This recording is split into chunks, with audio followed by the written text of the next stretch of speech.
오늘 말씀 제목은 만약 내 인생이 일주일 남았다면입니다. 사라가 127세를 살았으니 이것이 곧 사라가 누린 횟수라. 사라가 가나안 땅 헤브론 곧 기럇 아르바에서 죽음에 아브라함이 들어가서 사라를 위하여 슬퍼하며 애통하다가 그 시신 앞에서 일어나 나가서 헷 족속에게 말하여 이르되 나는 당신들 중에 나그네요 거류하는 자이니 당신들 중에서 내게 매장할 소유지를 주어 내가 나의 죽은 자를 내 앞에서 내어다가 장사하게 하시오. 헷 족속이 아브라함에게 대답하여 이르되 내 주여 들으소서. 당신은 우리 가운데 있는 하나님이 세우신 지도자이니 우리 묘실 중에서 좋은 것을 택하여 당신의 죽은 자를 장사하소서. 우리 중에서 자기 묘실에 당신의 죽은 자 장사함을 금할 자가 없으리이다.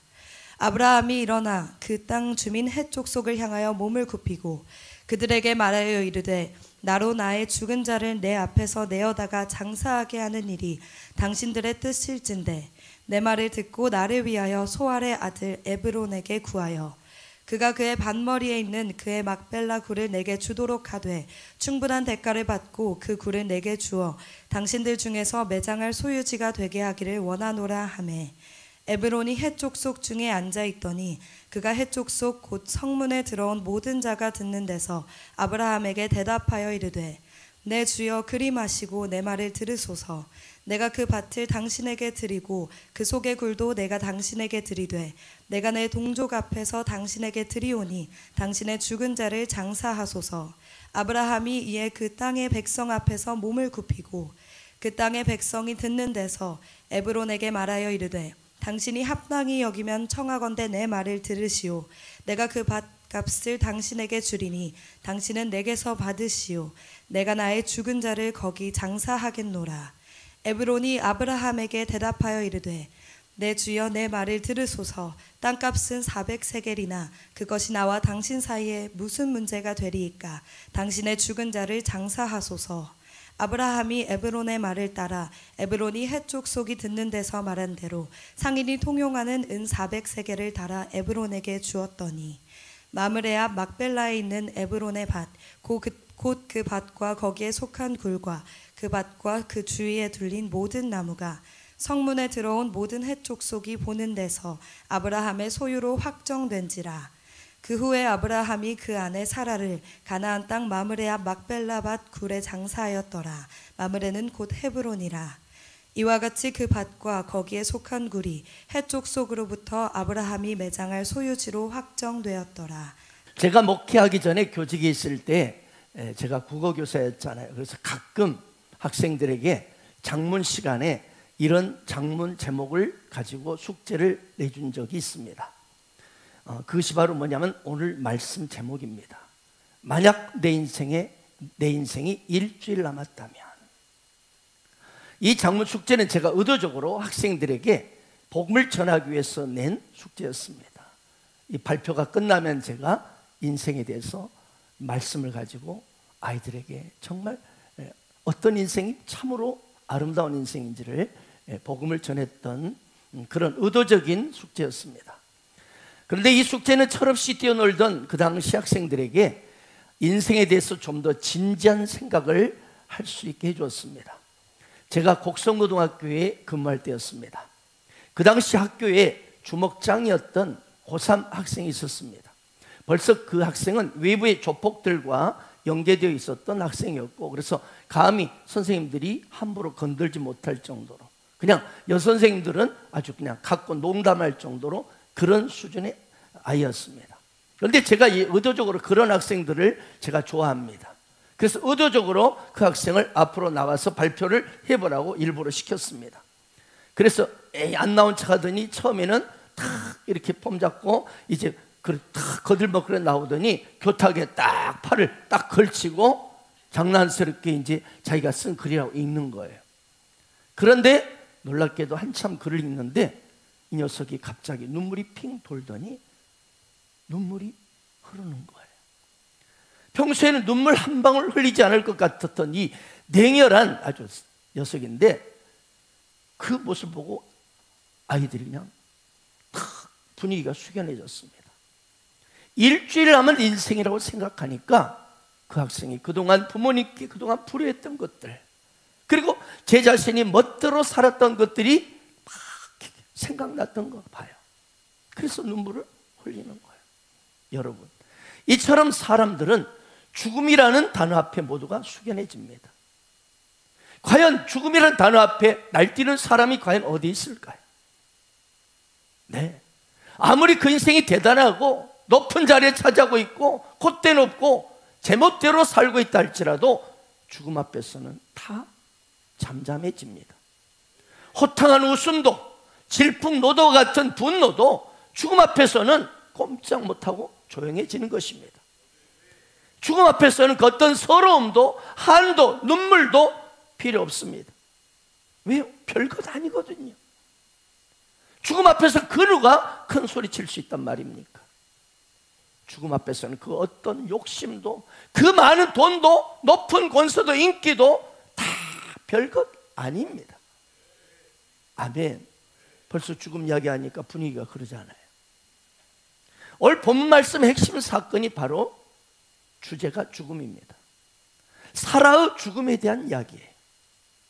오늘 창세기 23장은 인간이 주관할 수 없는 사건, 바로 죽음을 다루고 있습니다. 죽음에 대한 기록입니다. 아브라함이 그가 그처럼 사랑했던 아내 사라가 죽었습니다. 오늘 1절 보십시오. 사라가 127세를 살았으니 이것이 곧 사라가 누린 햇수라. 저는요, 이 창세기를 쭉 보면서 이 사라를 보면서 야, 진짜 이 사라라는 여자가 대단하구나 라는 생각을 자주 합니다. 왜요?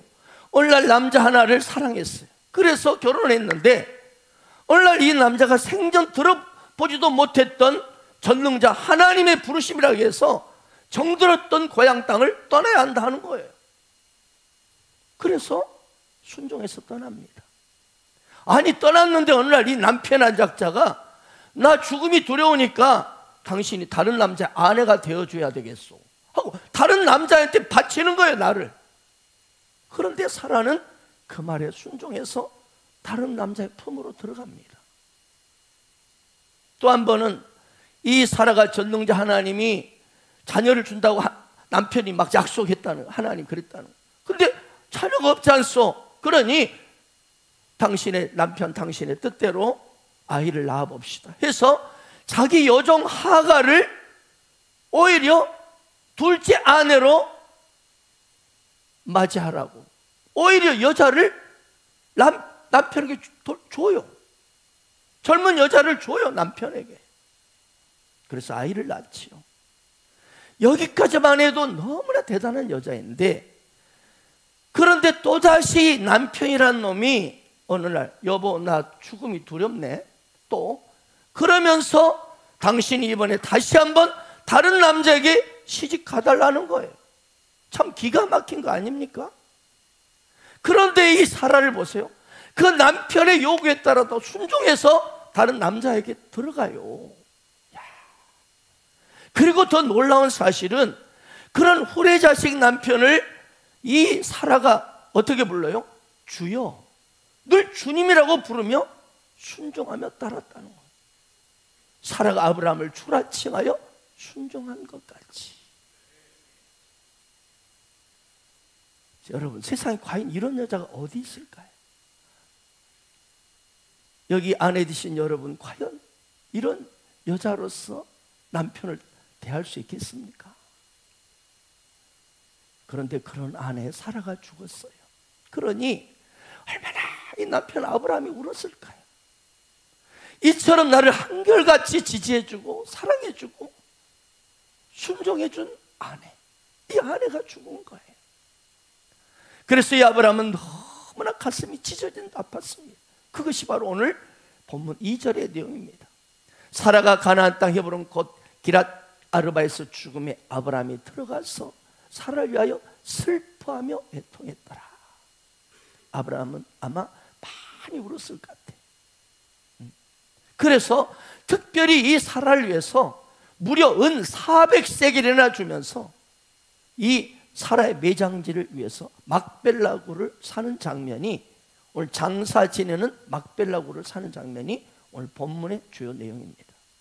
자, 그런데 오늘 이 사라의 죽음을 보면서 다시 한번 우리는 뭐예요? 우리 인간의 한계를 뚜렷하게 발견하는 겁니다.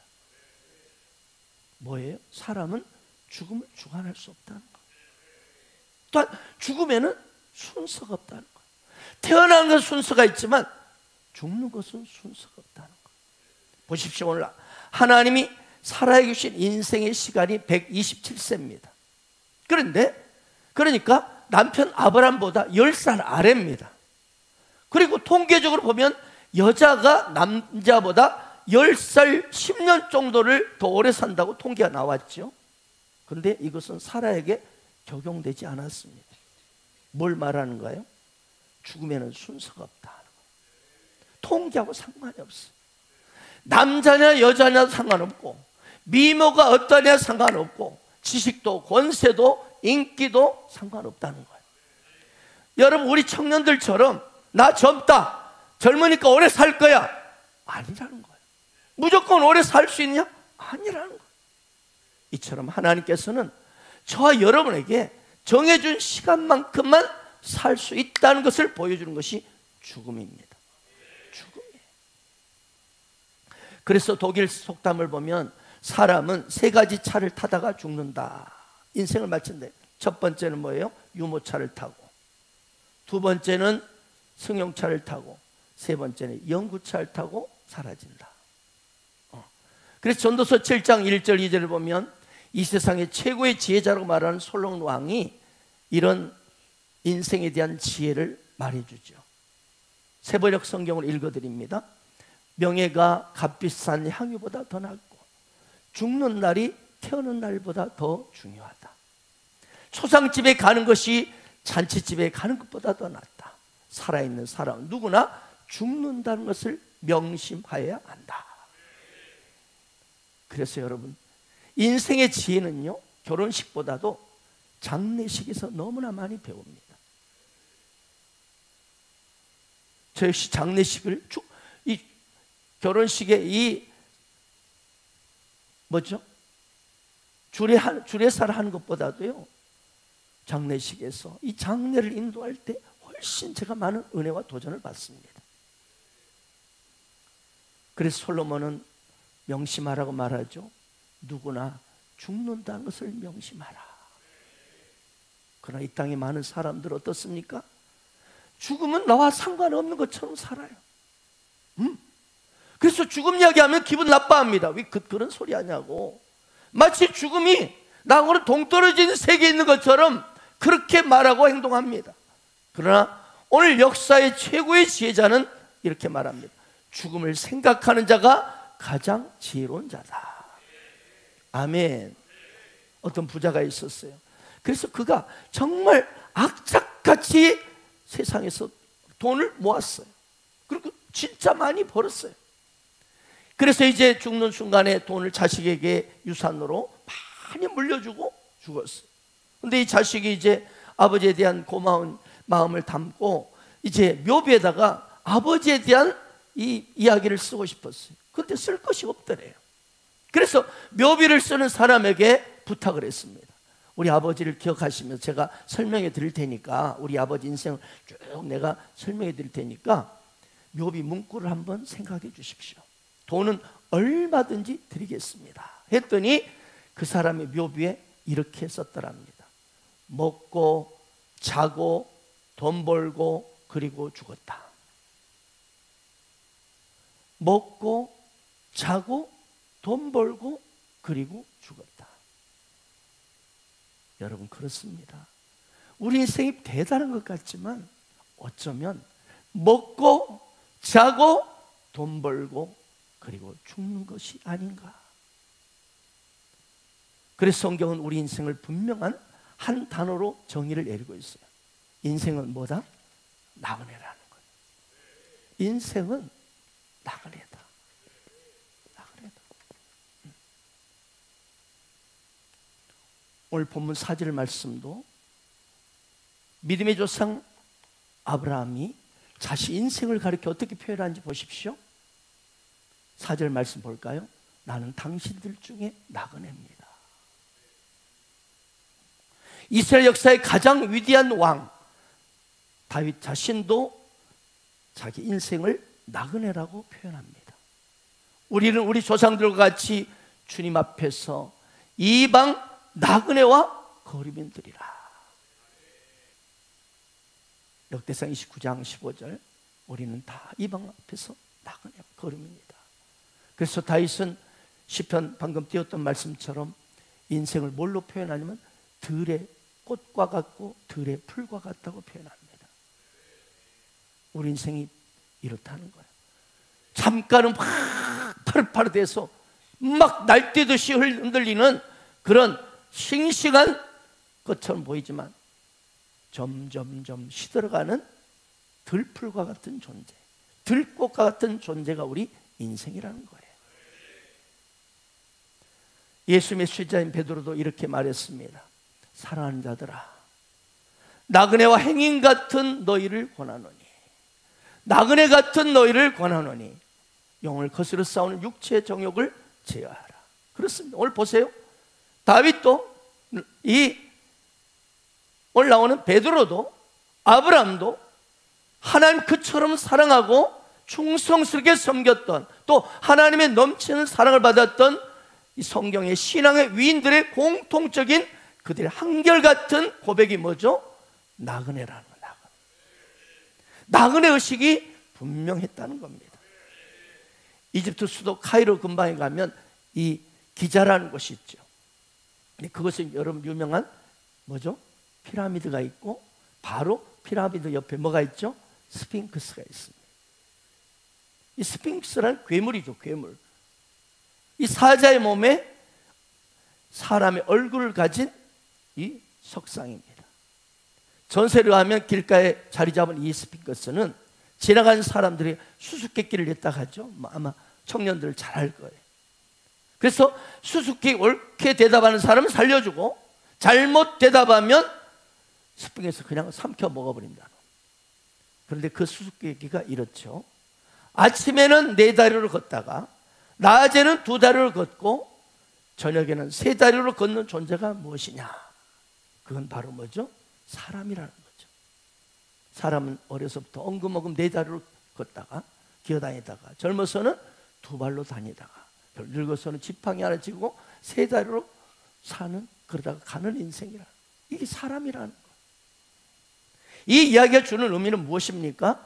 바로 사람은, 사람의 인생이라는 것은 하루 같은 잠깐의 인생이라는 거예요. 잠깐의 존재라는 거예요.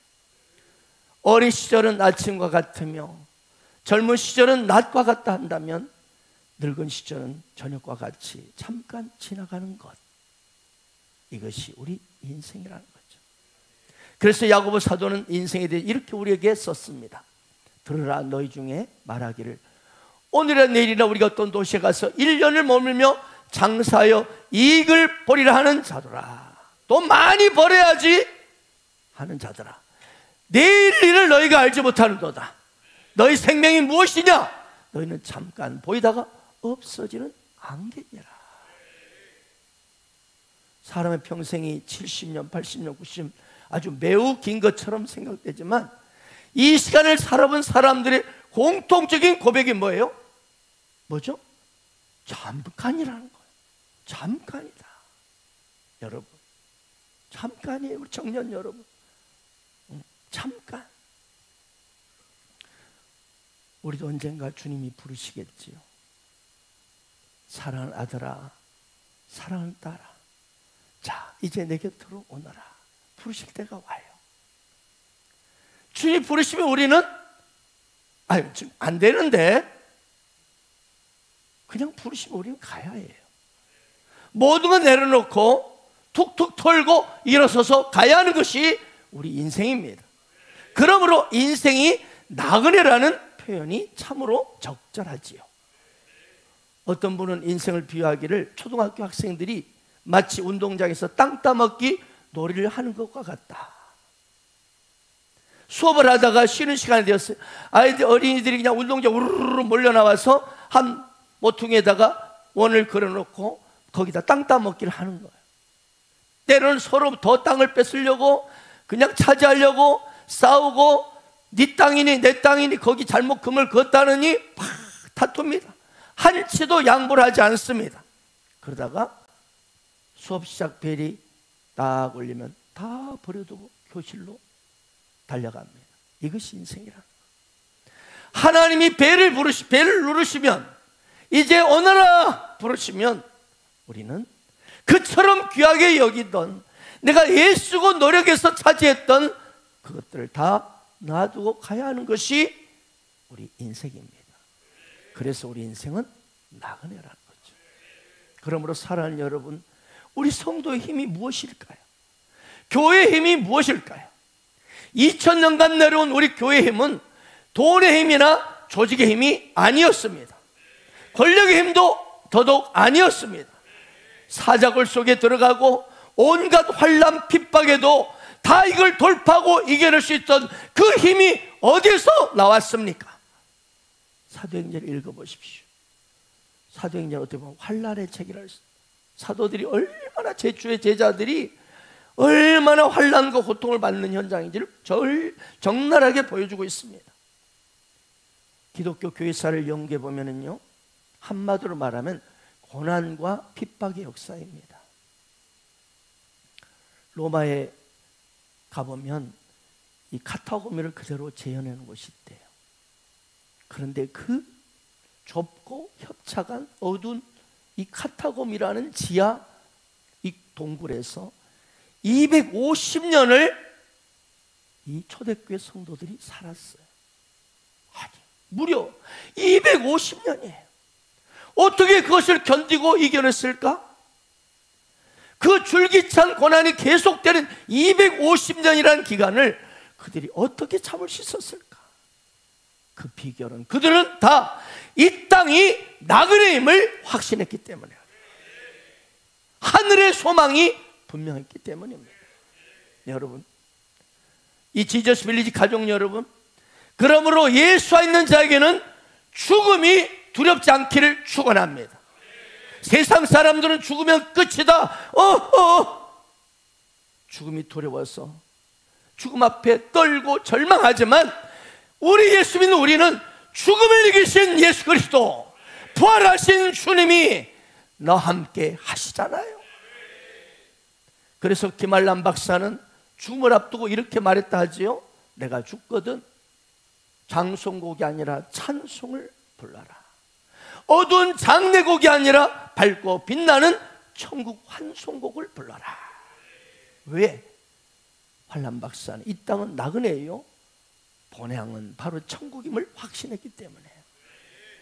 그렇습니다.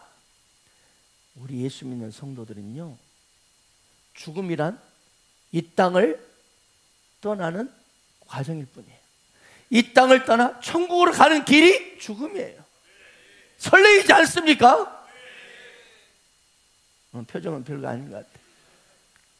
하나님이 불러주셔서 이 땅이 아무리 좋아도, 여러분, 거기는, 이 땅은 어쩌든지 간에 아무리 좋아도 눈물이나 고통이 있습니다.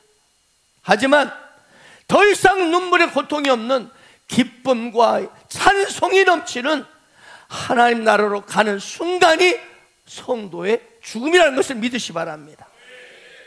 그래서 우리 성도들은 이 세상 어떤 것도, 원수마귀도 감히 결코 우리를 무너뜨릴 수 없는 핵심은, 우리는 이 땅의 나그네요, 우리에게는 영원한 천국이 있기 때문입니다. 할렐루야. 그렇습니다. 믿음의 사람, 이 땅이 전부가 아닙니다. 그래서 오늘 본문 주인공 아브라함에 대해서 히브리서 11장은 이렇게 말씀합니다. 한번 같이 읽겠습니다. 시작.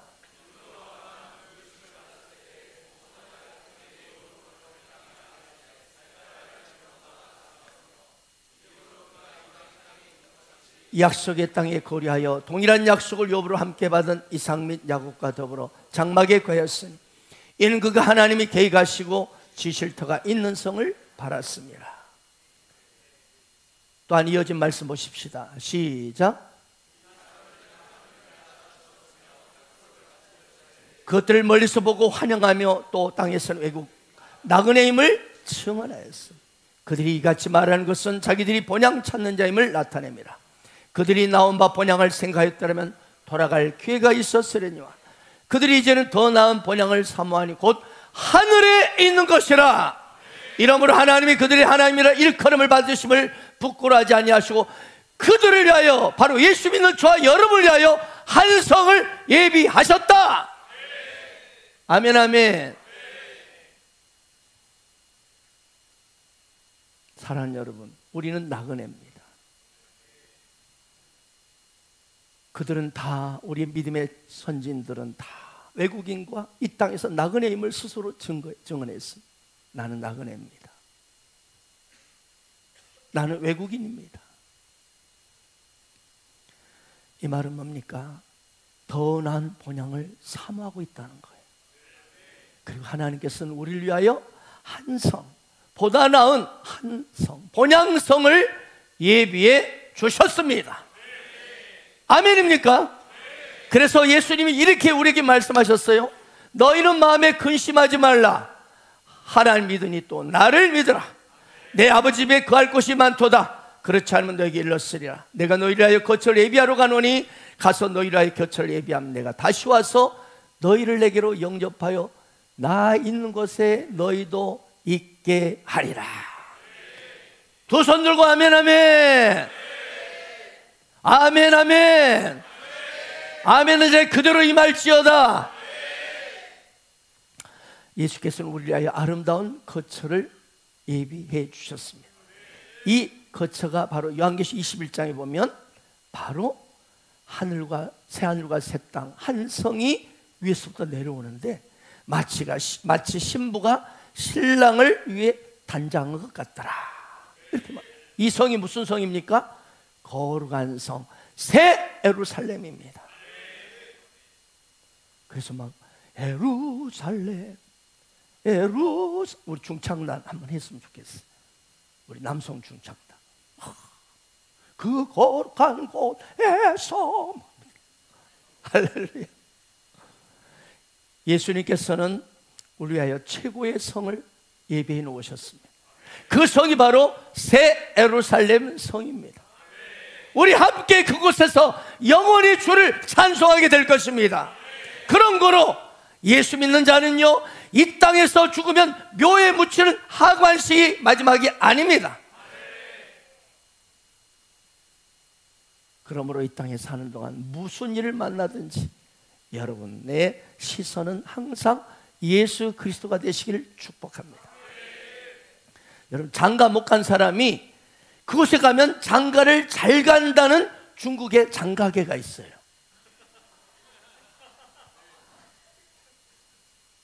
장가계가 있어요. 저도 가봤어요. 너무나 좀 기가 막힌 곳이야. 그래서 장가 잘 가고 싶은 청년들은 꼭 중국의 장가계를 가기를 바랍니다. 아무튼 그곳에는 세계에서 두 번째 큰 동굴, 황룡 동굴이 있습니다. 그 동굴은 얼마나 대단한지 동굴 안에 호수가 있을 정도야. 거기서 배를 타고 거기서 관광을 하는 거예요. 그런데요, 그 동굴로 들어가는 입구에 두 개의 바위문이 있다고 그래. 나는 그걸 몰라. 그런데 하나가 장수문이고 하나는 행복문이 돼. 행복문. 그런데 그 입구에 이제 배를 타고 딱 입구에 도착하면 여행 가이드가 여행객들에게 이렇게 묻는다고 합니다. 자, 여러분, 어느 문으로 들어가시겠습니까? 행복문으로 들어가면 행복하지만 곧 죽을 수 있습니다. 한번 여러분도 생각해 보세요. 자, 행복문으로 들어가면 행복하지만 곧 죽을 수 있습니다. 그리고 장수문으로 들어가면 장수는 하지만 행복하다는 보장은 없습니다. 불행해질 수 있습니다. 자, 어디로 들어가시겠습니까? 여러분, 고민하지 마세요. 예수 믿는 우리는 장수문으로 들어가든 행복문으로 들어가든 모두가 좋습니다. 왜? 영원한 행복 되시고 장수로 보장해 주시고 예수님이 함께 하시기 때문에. 예수는 우리 행복문도 되어주시고 장수문도 되어주십니다. 예수문으로 들어가기만 하면 행복하고, 할렐루야, 예수문으로 들어가면 영원히 행복하게 삽니다. 그렇습니다. 예수 믿는 자에게는 죽음이란 천국의 문, 행복의 문, 영광의 문이 되는 것입니다. 할렐루야. 그러나 믿지 않는 자는 죽음은 멸망의 문이요, 심판의 문이요, 지옥의 문이요, 불행의 문일 뿐입니다. 히브리서 9장 23절을 보게 되면 한 번 죽는 것은 사람에게 정해진 것이요, 그 후에는 심판이 있다고 말씀했습니다. 여러분, 이 땅에도 유턴 한 번 잘못하면 벌금을 딱지를 떼는데 어떻게 이 땅에서 수많은 죄를 지었는데 아무 일이 없다? 말도 안 되는 소리. 그런데 세상 법정에서는 아무리 재심 삼심을 해도 요셉처럼 억울하게 죄 없는 사람이 감옥에 들어가는 경우가 있다 없다? 있어요. 그런데 죄를 분명히 지었는데도 밑거래처럼 빠져나와 감옥에 가지 않는 사람도 있어요. 아니, 감옥에 가지 않을 뿐만 아니라 오히려 큰 소리 뻥뻥 치는 이 정치가들도 있어요. 이처럼 세상 법정에는 억울함도 있고 오심이 있을 수 있어요. 하지만 하나님의 심판에는 오심이 없습니다. 하나님의 심판에는 실수가 없습니다. 대통령이든 재벌이든 인기이든 뭐 정치이든 다 상관없이 정확히 심판을 받습니다. 그런데 그 심판의 중요한 것이 뭐냐? 당신은 이 땅에 사는 동안 얼마나 착한 일을 많이 했소? 당신은 이 땅에 사는 동안 얼마나 나쁜 짓을 많이 했소? 이것이 심판의 기준이 아니라는 거예요. 오직 한 가지만 심판합니다. 당신은 예수 믿었소? 당신은 예수를 믿지 않았소? 이걸로 딱 갈라집니다. 요한복음 3장 18절 보시게 되면 그를 믿는 자는 심판을 받지 아니한 것이요, 믿지 아니한 자는 하나님의 독생의 이름을 믿지 않은 벌써 심판을 받은 것이니라. 그렇습니다. 아무리 지은 죄가 많고 아무리 잘못된 사람일지라도, 잘못 산 사람이라 할지라도 예수 믿으면 심판을 받지 않고 영생을 얻습니다. 그러나 아무리 땅에서 착하게 살고 뭐 엄청난 구제를 했고 그렇지만 예수 믿지 않는다면 그 사람은 영원한 지옥입니다. 이것이 성경의 법입니다. 이것이 우리 인간을 창조한 창조자의 법입니다. 하나님의 말씀 한 절도 없어지지 않고 모두 그대로 이루어집니다. 그래서 예수 믿는 기독교는 항상 밝고 희망적이고 긍정적이에요. 왜? 모든 것이 잘되게 되어 있기 때문에. 예수님 안에 예수를 믿는 자는 예수 안에 있는 모든 새로운 신분 변화가 일어났기 때문에 더 이상 그는 죄인이 아니라 영원한 의인이요, 그는 거룩한 자요, 그는 할보자 우편에 앉힌 바 된 자입니다. 그래서 기독교의 미래는 항상 창조적이고 밝습니다.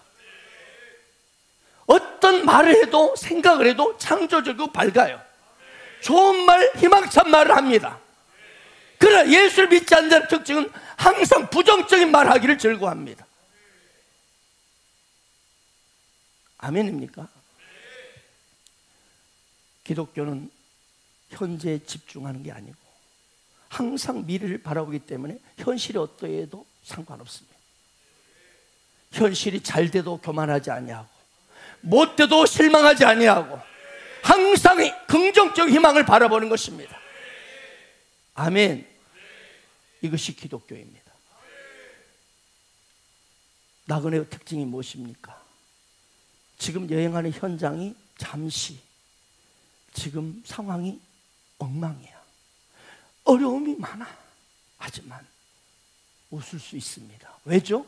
내가 돌아갈 고향이 있기 때문에. 여기는 잠깐이기 때문에. 할렐루야. 여러분, 우리가 이 세상을 살면서도요, 야, 울산 내 고향이 있다, 야, 목포가 있다, 저기 진주가 있다. 거기 진주 많이 나와요? 네, 죄송합니다. 아무튼 그 육신의 고향이 있다는 것만 해도 너무나 기쁜 일인데, 하물며 우리 인생이 돌아갈 영원한 하나님 나라가 있다는 거, 이것이 얼마나 감사하고 기쁩니까? 아멘입니까? 그래서 사도 바울은 복음을 전하다가 40에 하나 감암매 39대를 매를 수차례 맞으면서도 그는 이렇게 고백합니다. 생각하건대 현재의 고난은 장차 우리에게 나타날 영광과 비교할 수 없도다. 사랑하는 여러분, 그래서 예수 믿는 우리는 이 세상 사는 동안에 이런저런 고난이 오고 핍박이 와도 괜찮습니다. 왜요?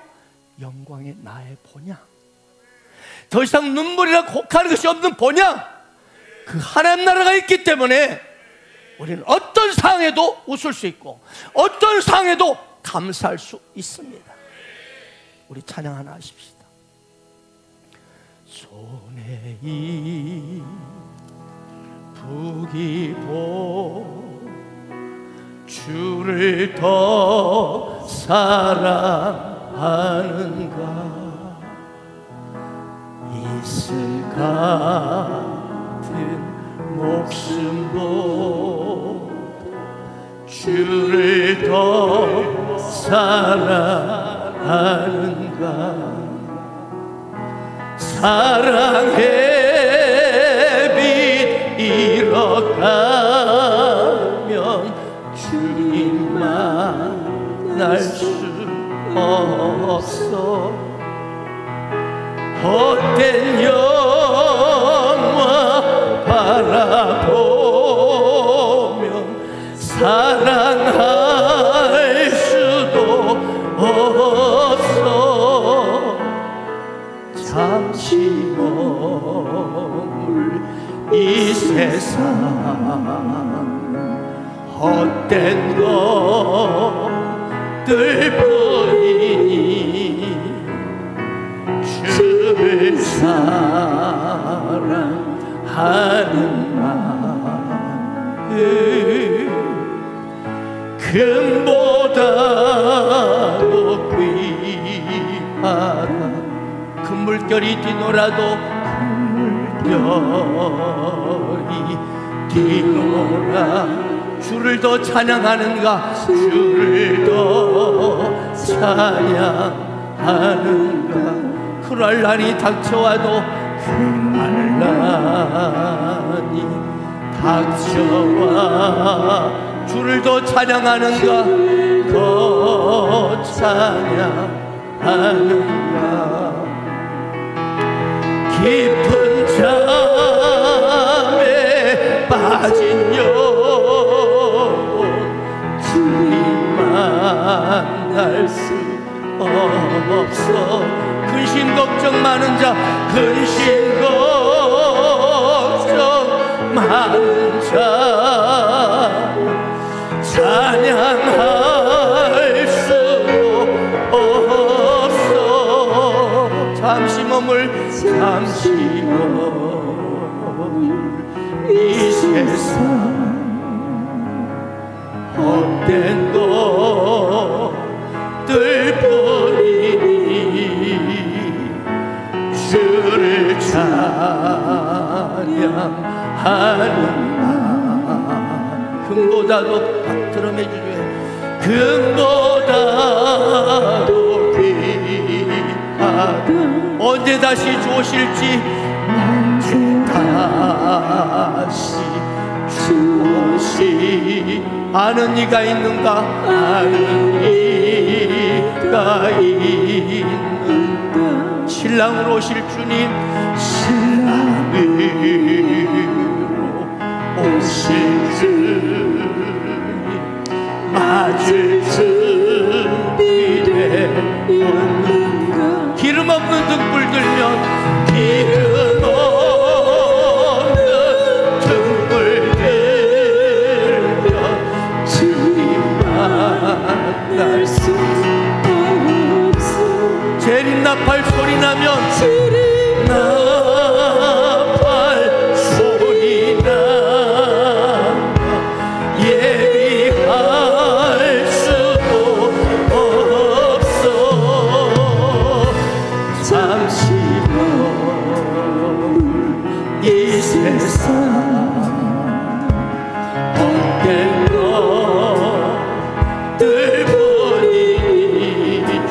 주를 맞을 준비하니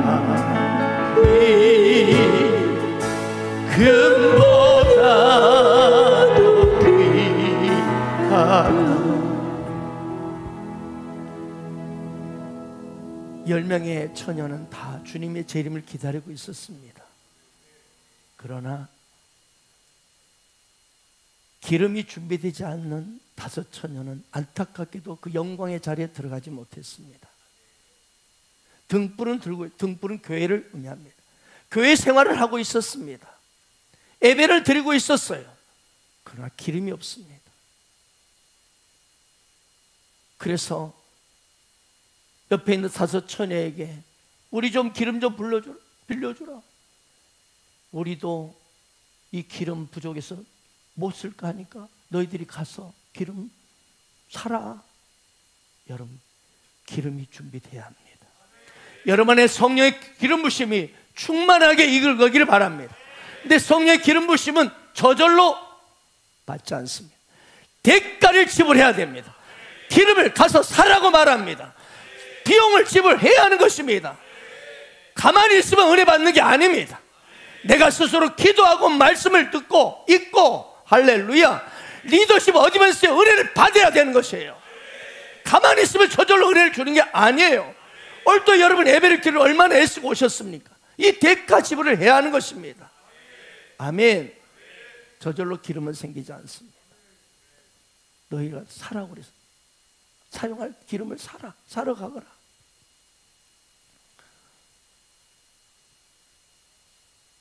어떻게 해야 우리 5월달 가정이 행복할 수 있습니까? 주님의 임재, 그분의 기름 부심이 넘치면 됩니다. 그러니까 오늘 말씀처럼 만약 내 인생 일주일 남은 것처럼 나그네 인생을 인식하고 사는 가정이 진실로 따뜻한 가정이 될 것입니다. 서로 격려하는 가정이 될 것입니다.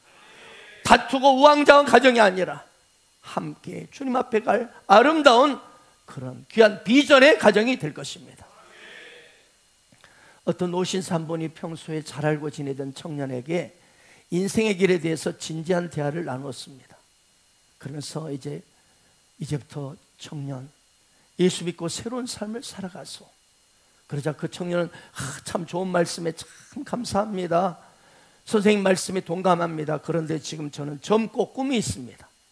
내 젊음과 정력을 내 인생으로 해서 후회 없이 투자하여 인생을 멋지게 즐기다가 선생님처럼 나이 먹고 의지할 곳이 없을 때 마지막을 하나님께 맡기도록 하겠습니다. 이렇게 대답했어요. 그러다 어느 날 그 청년이 병원에 입원했다는 소식을 듣고 이 노신사가 그 청년을 찾아갑니다. 청년을 만난 노인은 그를 위로하면서 준비해간 꽃다발을 선물로 청년에게 안겨주었습니다. 그런데 그 꽃다발을 보니까 꽃다발은 다 시들어서 생기를 잃어버린 꽃들이었습니다. 청년이 이 꽃다발을 갖고 기분이 나빴습니다. 왜 이런 시들 꽃을 나에게 주나? 그때 물었습니다. 노인이 대답했습니다. 자네도 이 시들고 향기 없는 꽃을 받으니 마음이 좋지 않는가 보네. 자네가 얼마 전 나에게 내 젊음을 멋지게 즐긴 후에 나이 들어 의지할 데가 없어지면 그때 하나님을 찾겠다고 했지. 하나님께서도 젊고 싱싱한 지금 자네 인생을 원하시네.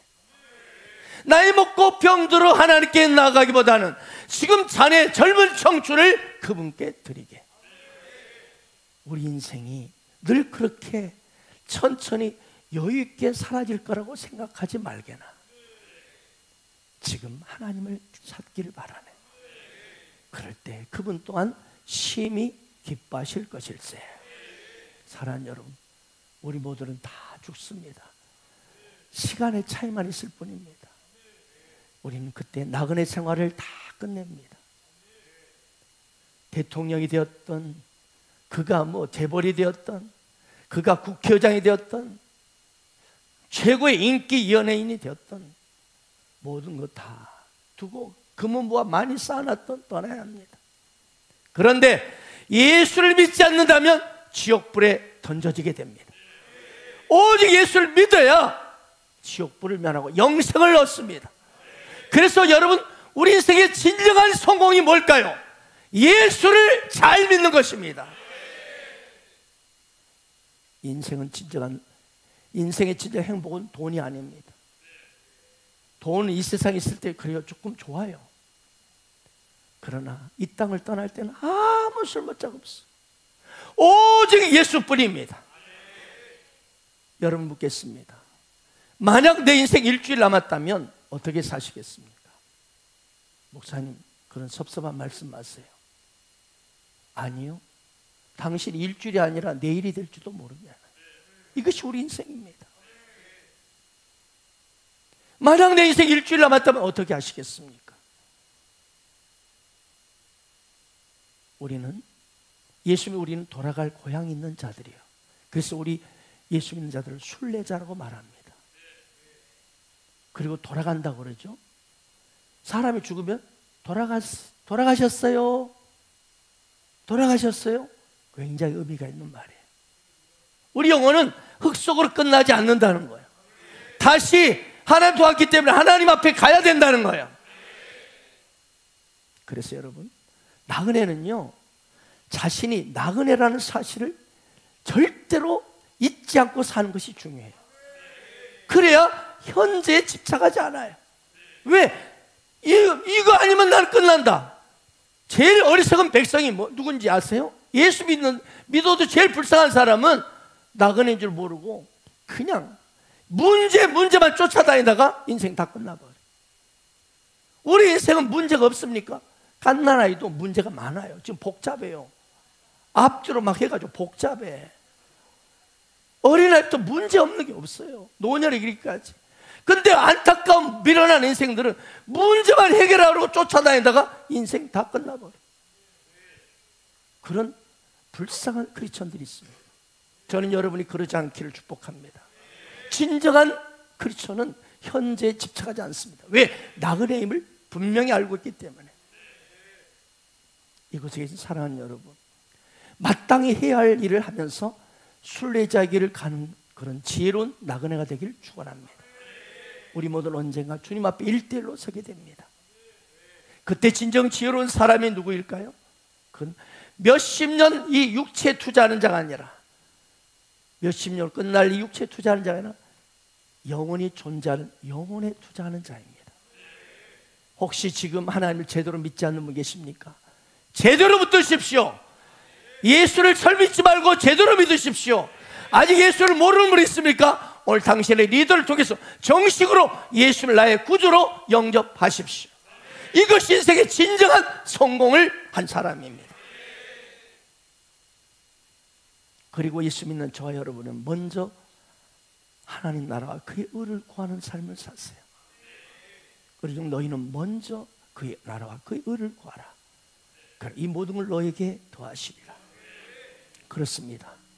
하나님 나라와 그의 의를 구하는 삶이야말로 인생은 나그네임을 사실을 깨닫고 이 길을 걸어갈 수 있는 가장 지혜로운 삶의 태도인 줄 믿습니다.